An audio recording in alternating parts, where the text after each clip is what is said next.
São imagens, as primeiras imagens que foram feitas.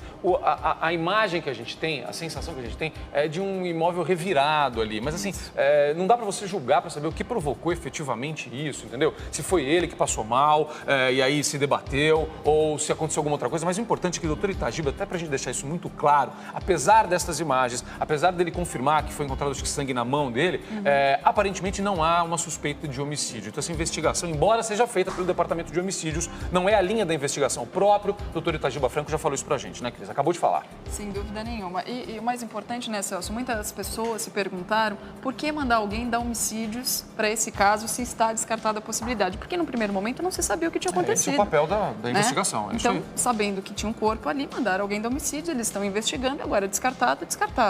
Por enquanto, né? A gente vai ver ao longo. Vem a perícia e vem a investigação da polícia, né, Cris? Exatamente. Mas a gente estava falando aqui do Champignon, né, Celso? Na verdade, na primeira formação que eles tiveram, os meninos muito novos, o Champignon até era muito jovem, né? Ele era menor de idade. E nesse primeiro momento da banda, como ele era menor de idade, eles tinham que ter autorização.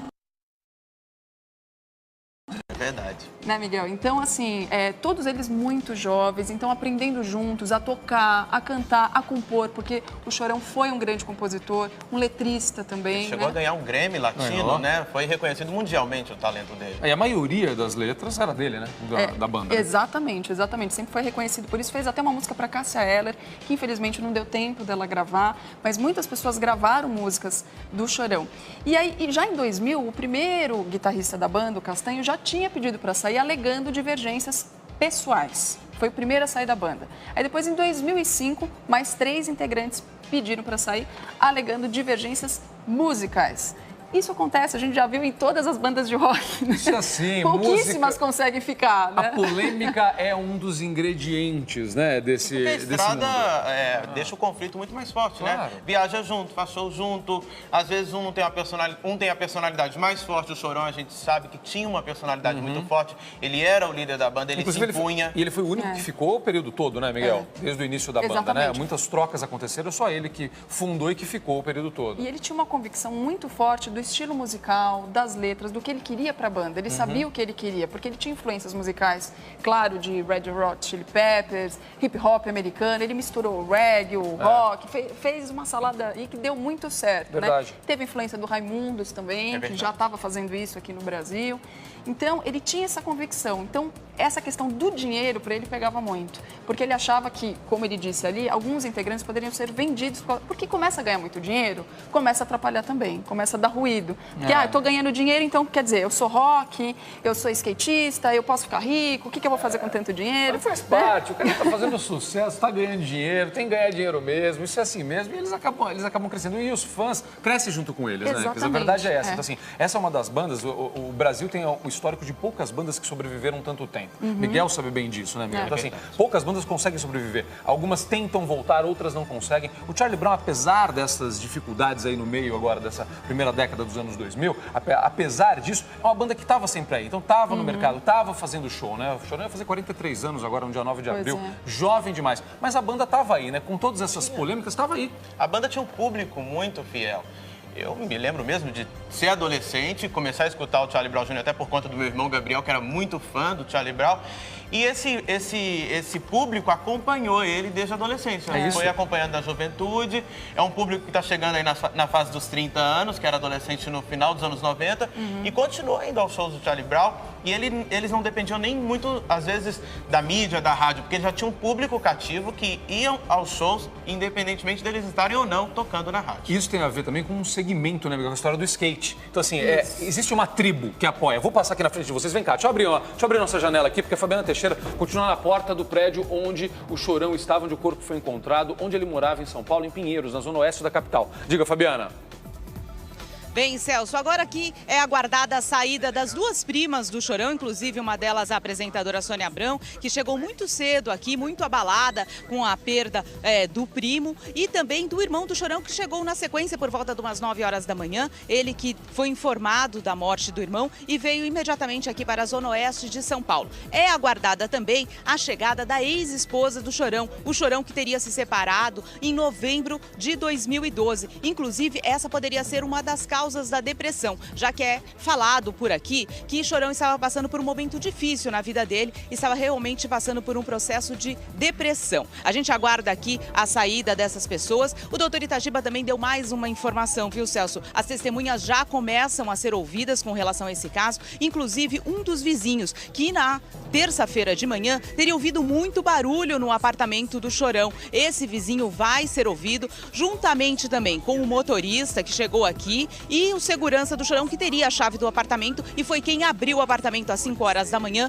e encontrou o vocalista morto e acabou acionando o SAMU. Na sequência chegou a polícia militar e realmente a morte do Chorão foi anunciada. Zucatelli. Olha, Fabiana, só para a gente acompanhar um pouquinho isso, você trouxe uma informação agora muito importante e agora há pouco, ao vivo com o doutor Itagiba, você também trouxe uma outra informação de que ele pode ter morrido entre segunda e terça-feira, né, Fabiana? Então, assim, ainda há pessoas da polícia trabalhando nesse momento aí no local ou todas as provas, tudo já foi retirado para a investigação? Os policiais ainda estão aí ou nesse momento só integrantes da família, Fabiana?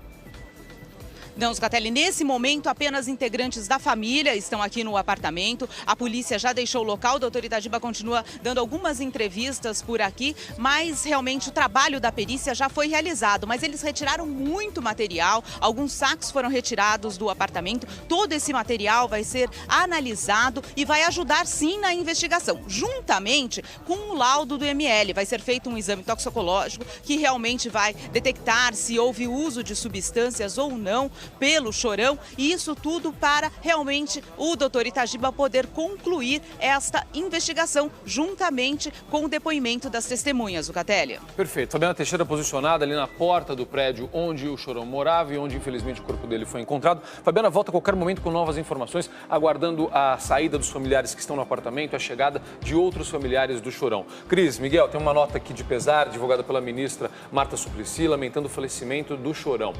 Abre aspas, soube da morte do Chorão, lamento muito, jovem querido, por legião de fãs. A família, amigos, fãs, escrevo esta mensagem para desejar que tenham forças nesta hora tão difícil.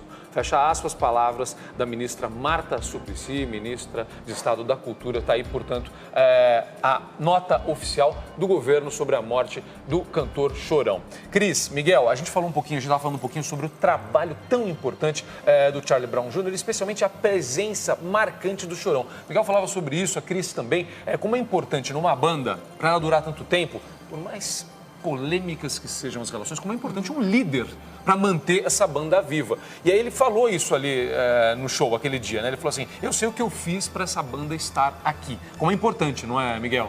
Porque esse líder é aquela pessoa que não desiste nunca, a pessoa que acredita na banda, como a Cris falou, que criou uma ideologia para essa banda, criou uma linguagem musical e que não deixa essa banda cair, porque vai vindo interferências, né? Com sucesso, vem produtores, vem gravadora, vem querendo mudar. E o líder tem que segurar ali a banda no que ele acredita. Vem todo tipo de pressão, mas o líder mesmo não deixa. Por falar nisso, Miguel, você falou sobre criar, sobre começar. A melhor pessoa para falar sobre isso é o Rick Bonadio, que foi o primeiro produtor do Charlie Brown Jr. Rick, obrigado por conversar ao vivo com Hoje em Dia, num dia tão triste, num momento tão triste. Eu acompanho você no Twitter e vi a sua manifestação aí e conheço a sua história com o Charlie Brown Jr.